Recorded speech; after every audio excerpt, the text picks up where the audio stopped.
Informed Sources is made possible in part by Susie and Pierre G. Villery.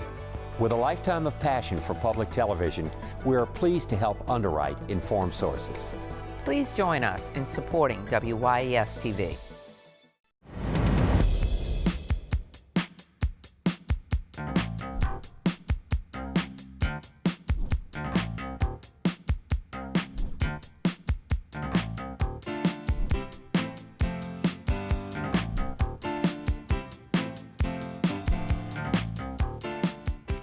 Hello, I'm Marcia Cavanaugh. Thanks so much for joining us.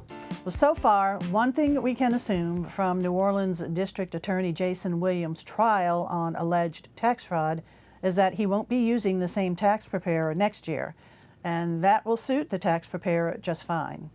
Elsewhere, plans for developing the former Six Flags site seem to have stalled, and in the war against crime, the New Orleans City Council reversed itself on a previous ban against facial recognition technology. We'll be looking at those stories, plus insurance coverage damage left in the wake of Hurricane Ida, and who's on the ballot for the fall election, plus the latest abortion court battles. Joining us are tonight's Informed Sources, Errol Laborde, producer of Informed Sources, Thanh Truong, reporter, WWL Radio, Ben Myers, staff writer, the Times-Picayune, the New Orleans Advocate, and Kevin McGill, reporter, the Associated Press. All right, let's go on over to E first. And the trial is ongoing of Orleans DA Jason Williams for tax fraud charges. So what are we learning? Well, the jury selection went fairly quickly this week, and so the trial itself started rather quickly. On the surface, it seems fairly simple. There are two defendants, Jason Williams, the DA, and Nicole Burdett, who is a law partner in a private firm with Jason Williams. And they're charged with trying to defraud the government by underpaying their income tax. The argument that they're using is that, okay, well, we may have underpaid our income tax, but we didn't know about it, that it was the tax preparer's fault. Essentially, the amount of income that they had, or amount of expenses that they had, was at $700,000, which allowed for something like $200,000 in deductions. And they're saying, look, he came up with them. We didn't. Now, the tax preparer, a guy named Henry Timothy, has already entered a guilty plea for lying on the income tax charge. And so you have these two people saying it's his fault, and they're pointing to a guy who already has a guilty plea. So, you know, on the surface, it looks like that. But it seems that, on the other hand, is it a hard argument to make? I mean, wouldn't somebody wonder, well, don't you check your income tax returns, especially if you're a district attorney? And I think it's to come down to that kind of case. Now, when you have a federal case, there's all kind of little peccadillos involved. One is it takes a unanimous verdict. The jury is 9 women and 3 men. There are 10 counts.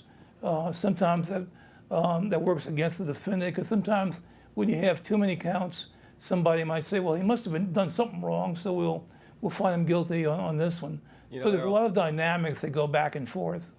Yeah, Errol, I wasn't in the courtroom this week, but covering some of this beforehand, it's obviously a lot of this is going to come down to the credibility of that accountant who did the plea deal. And also, they have in documents, I don't know what they're going to do in the courtroom, but the defense has been saying this is they singled out Jason Williams for prosecution here. They say that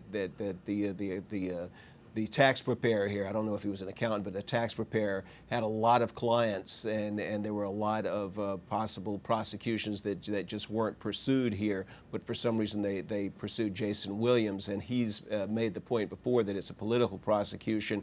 And one of the late Martin Feldman, the judge who had the case before his death, said that there was gave some credence to that argument. He didn't actually rule that way, but in one of his rulings on a motion in the case, gave some credence to that. So it's going to boil down, I believe, and again, not being doing firsthand reporting from the courtroom, is going to come down to the credibility of the tax preparer and whether the defense can convince the jury that this was a selective prosecution. Even though I don't know if there's ever been a case of a politician being on trial without saying, well, this is political. I mean, that becomes so obvious. And so, but yeah, it's something that people are going to be thinking about. And so, Errol, like you pointed out, jury selection and testimony began this week. How long is this trial expected to last? They're saying 2 weeks, and so by this time next week it might be done or almost done. Okay. All right. We'll see what the outcome is. Thanks a lot, E. All right, Ben, let's go on over to you. And we hear this week that there's some concern about the proposed renovation or redoing of the Six Flags, the old Six Flags site. That movement on it it's just not going as quickly as they hoped. It's not. It's been 9 months now since the Cantrell administration selected a developer for that site. That would be Bayou Phoenix, which is headed up by local businessman Troy Henry. And nothing has really happened since then in terms of Mr. Henry's ability to get on the site. He says that he's done a lot of work in attracting interest and doing feasibility analyses, but that work is almost done, and now he's waiting for the keys to the park.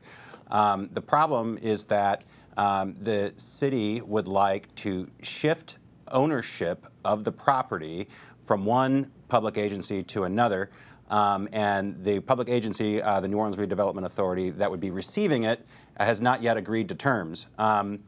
This has been dragging on way longer than what officials had hoped, and it seems that every month there's sort of a message that they're almost there. It's going to happen soon.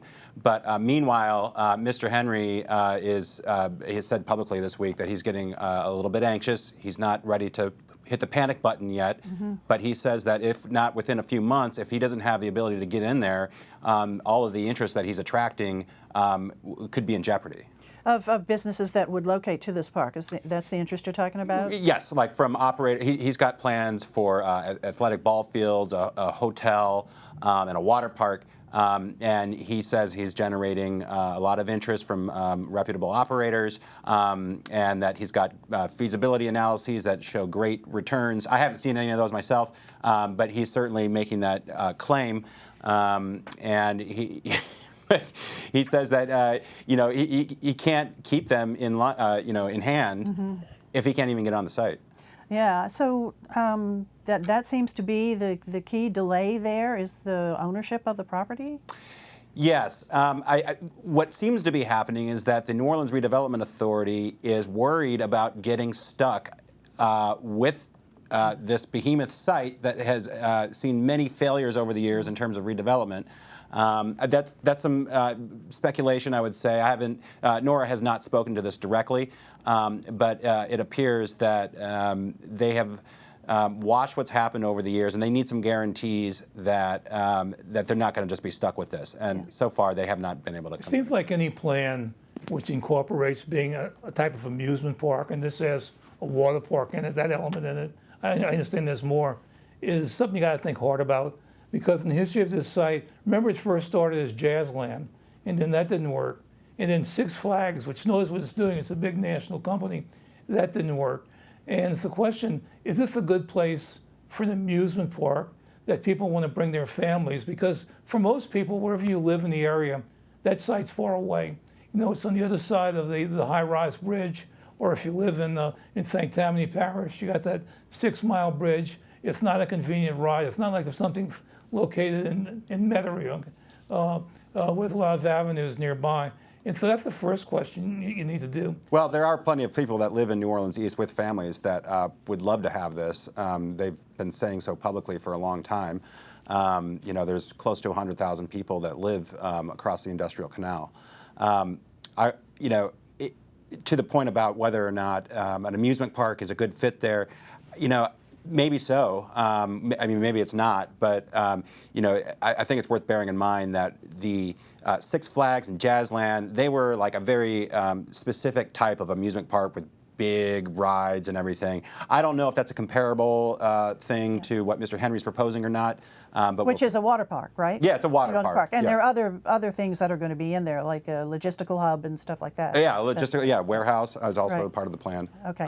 Yeah. But right now, it just needs to get going. That's what he's concerned about. Right, yes. Okay, Ben. All right, thanks a lot. Kevin, over to you. It's election qualifying time. It has been this week for congressional Senate races for the state of Louisiana. Who's signing up? Yeah, and barring any last-minute entries that sneaked in before airtime, there's no surprises. The big race, of course, is going to be the U.S. Senate race There were more than a dozen people signed up as of midday today, but really this boils down to 3 or 4 people, and probably realistically only one. The incumbent is John Kennedy. He easily won 6 years ago. He's got he's raised nearly $30 million for the campaign. He's got a little over 16 or around 16 million in cash on hand. His closest challengers have raised a little more than $1 million. He's a Republican running in a reliably red state. The most prominent Democrats challenging him, former Navy pilot Luke Mixon, who's kind of running in the John Bell Edwards mold. A Democrat, a moderate Democrat, describes himself as a pro-life Democrat. Then there's Gary Chambers, the community activist from Baton Rouge, who's been turning heads in part because when he ran for Congress in the race that was ultimately won by Troy Carter, he was not expected to do that well, and he didn't raise that much money, but he came in a very close third. He came in close to making the runoff in that one. More recently, when he announced for Senate, he's been drawing a lot of attention with some really provocative ads. There was the one where he opened where he was sitting in a field smoking marijuana while decrying the unfairness of marijuana laws on minorities and poor people. There have been others, and most recently a very gruesome one involving a reenactment of a botched illegal abortion as he decries Roe versus Wade. Those are the top 3. There's also an activist for the incarcerated, Salita Steib, I believe her name is, and she's also mentioned as a credible candidate. But again, this is looking like John Kennedy's to lose. Mixon and Chambers have been on social media lately, trying to capitalize on the January 6th hearings and trying to chastise Kennedy for his fealty to Donald Trump, and we'll just have to see how that plays out in the coming months. And what about Congress? Congress, no surprises there. Really, District 1 Republican incumbent Steve Scalise, he's drawn a Democrat and a Libertarian opponent so far, neither with much name recognition. I checked campaign finance records, nothing on either of them. There's a race for the state senate that's interest around here. There's to fill the seat of Karen Carter Peterson. There's state reps, Royce Duplessis and Mandy Landry running for that one. I should jump back to the congressional race. Troy Carter, state's only black member of Congress, only Democrat. He'd drawn only one opponent as of midday today, and that was a little-known opponent. Okay. All right. And so the race, when is the election? When is the election? We're looking at November 8th, I think, for the open election. Okie doke. And then runoff would be what, in December? Yeah, I'm not sure the exact date, but yeah, it would be in December. Okay, and so these primaries, they're not divided, right? Not Democrat, Republican, no, it's all in one. No, this is all, but we've jumped back and forth in some of the congressional races, but currently all of these races are open, as we call it, open primary or open election, nonpartisan elections. Okay, all right, thanks a lot, Kevin. Okay, Tom, over to you. And you did a piece for WWL Radio taking a look at what insurance rates, rising insurance rates, are doing to local homeowners. Yeah, and I think it really depends on where you are right now. I think for many people, many policy owners and holders in the New Orleans area, much of us, we escaped the wrath of Ida, so to speak. It's the folks down in the bayou, in the coastal parishes that got the brunt of it. We got it in 2005, they got it last year. And if they suffer damages, it's very much a very hand-to-mouth type of situation along the bayou. It's a lot of blue-collar folks there. And right now, many people are still living in damaged homes. Now that's on top of all the rate increases that we're seeing here, but they're also feeling it down there. And this is coming off back-to-back storm seasons where you had many storms that made landfall in Louisiana, and now you're having many insurers and companies pulling out because it's very risky for them to insure companies. Just within the last few days, you had Southern Fidelity cancel on tens of thousands of policies here just this week, and I believe it's something to the effect of 100,000 since June. So now you're dealing with many people just scattering and really scrambling to figure out where they're going to get their insurance coverage from right as we're going to enter the peak of hurricane season. So there's a lot of headaches right now, there's a lot of heartache, and on top of that, you're dealing with rising prices on every front. Right, and flood insurance too. And people are getting a real sticker shock when they're taking a look at their flood insurance premium as well. So, you have talked to a number of people. Like you said, you went down in the Bayou area, which was really hit hard, really, really hard by Ida. Are people just saying, look, I can't afford it now. I'm just going to have to go without? They are, and that's not surprising. The poverty rate in Louisiana is very high. I think we're second only behind Mississippi.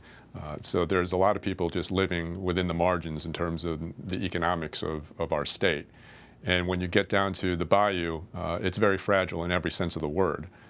They're much more prone to the effects of climate change and also storms. Sure. So when they get hit, it's hard to rebuild. If you don't have much money to start with, rebuilding from a hurricane, as we all know from Hurricane Katrina, is very costly. And if you don't have the means and if you don't have insurance, which many of these folks didn't to start with because they couldn't afford $3,000, $4,000 every year, and on top of that, flood insurance, they just couldn't do it. So many of them got hit by Ida, didn't have insurance, and now they're trying to rebuild, but they don't have money to start out with. So it's a very much an endless cycle of struggle for them. And many of them are now living in their damaged homes, and they're going through this hurricane season, as they did in previous hurricane seasons, without home insurance or flood insurance.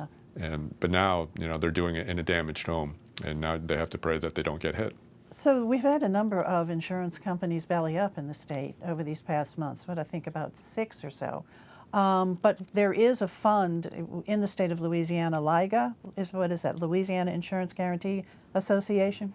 And, it's been struggling for money too. It had to make a request for some extra funds, which it got recently, correct? Yeah, you figure if any situation or any organization that's going to see an influx of hundreds of thousands of people possibly looking to get help, even if you're the last resort for assistance, you're still going to need help in trying to get the infrastructure up to deal with that type of increase in demand. And I don't think LIGA is an exception.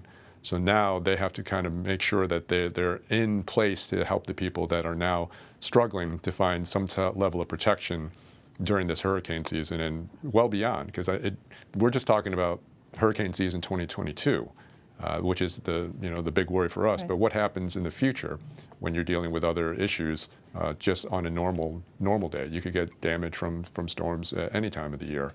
So you're dealing with something, especially with people's biggest investment, which is their home.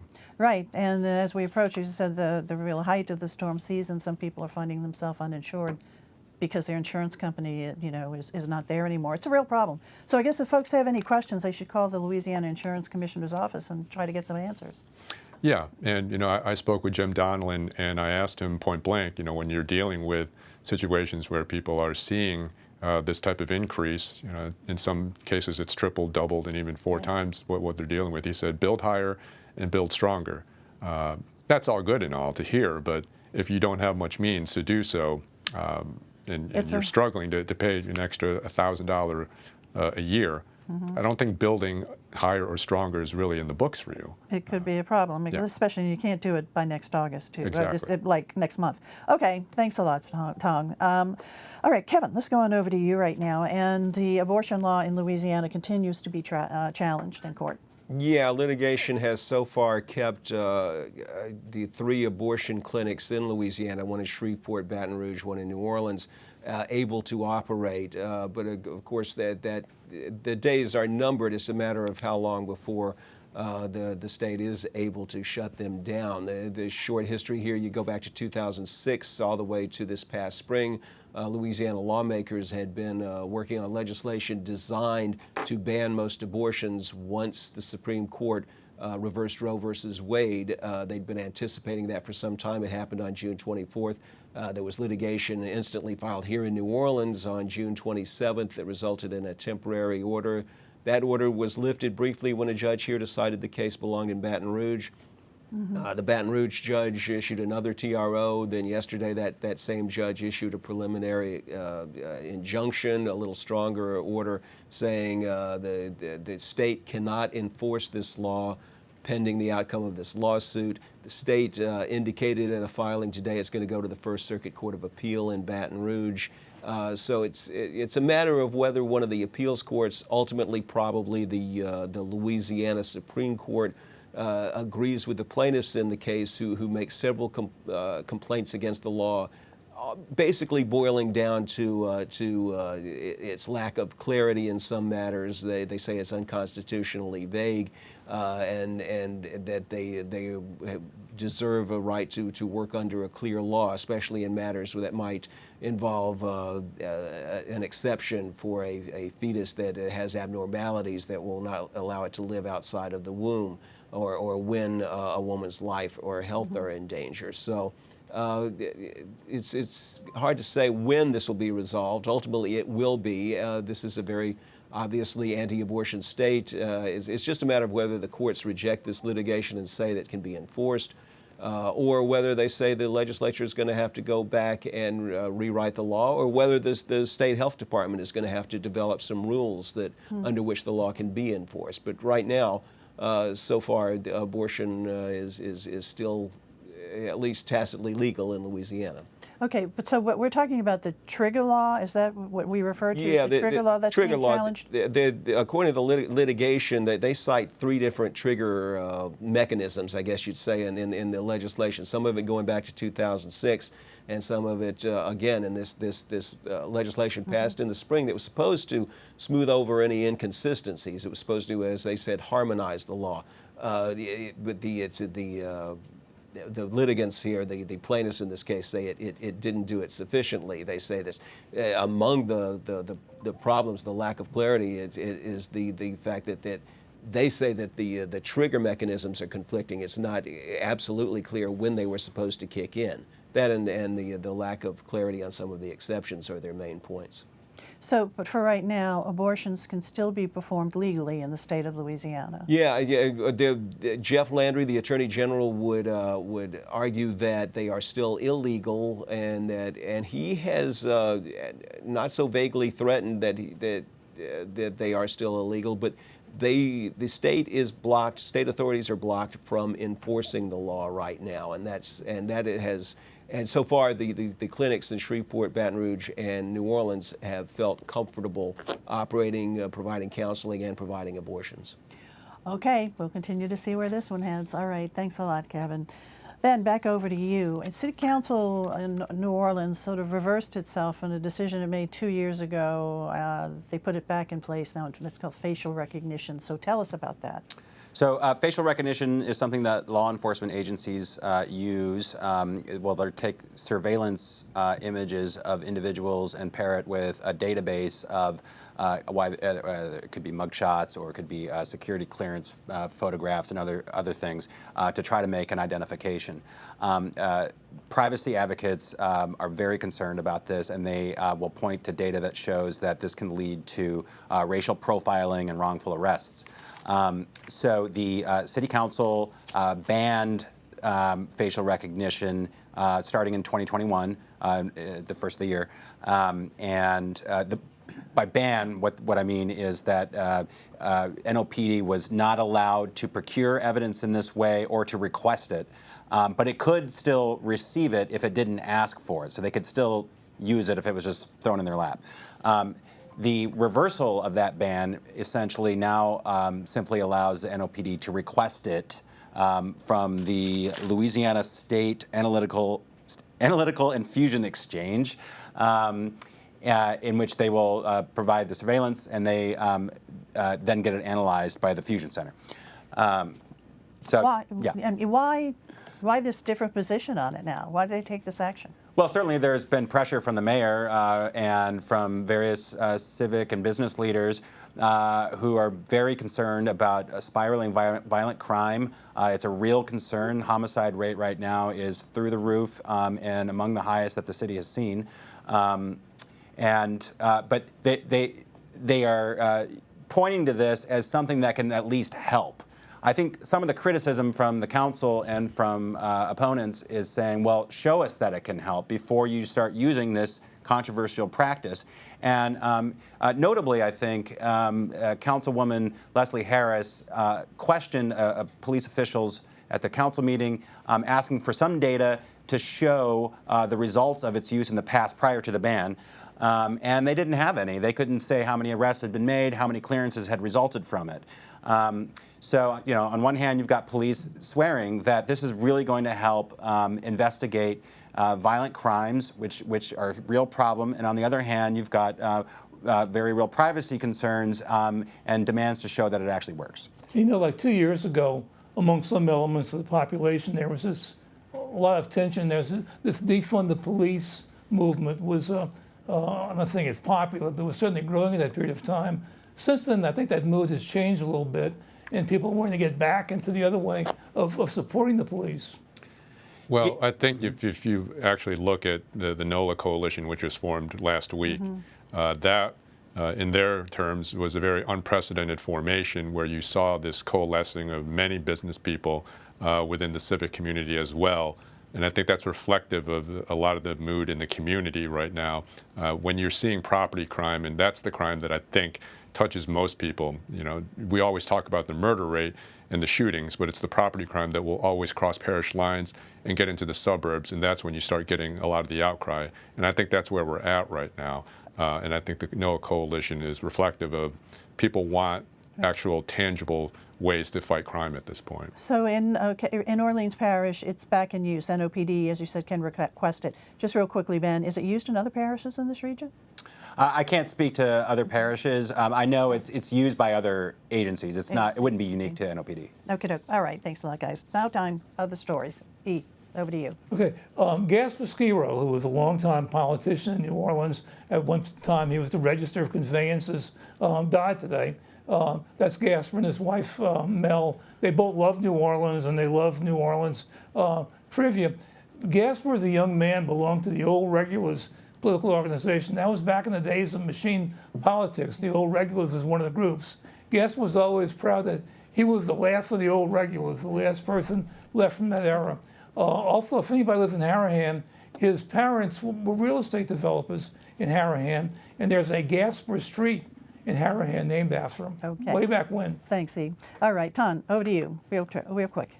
I'm actually on the lookout to see if there's going to be fallout from the abortion laws and the trigger bans here, because from some of the folks that I've spoken with in the marketing and tourism industry, they're getting a lot of questions about what this is going to do for the state. So I think we should be on the lookout for that. Real quick, guys. Ben.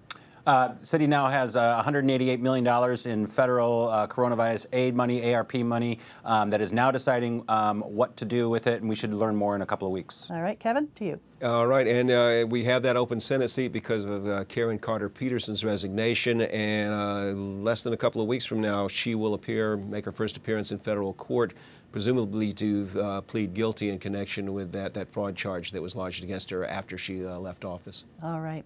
Thanks, guys, for being here. Thank you all for watching, and we'll see you again next week for Informed Sources. Have a good evening.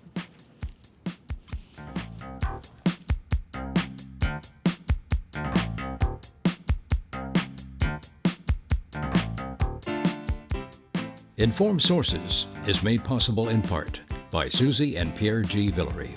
With a lifetime of passion for public television, we are pleased to help underwrite Informed Sources. Please join us in supporting WYES TV.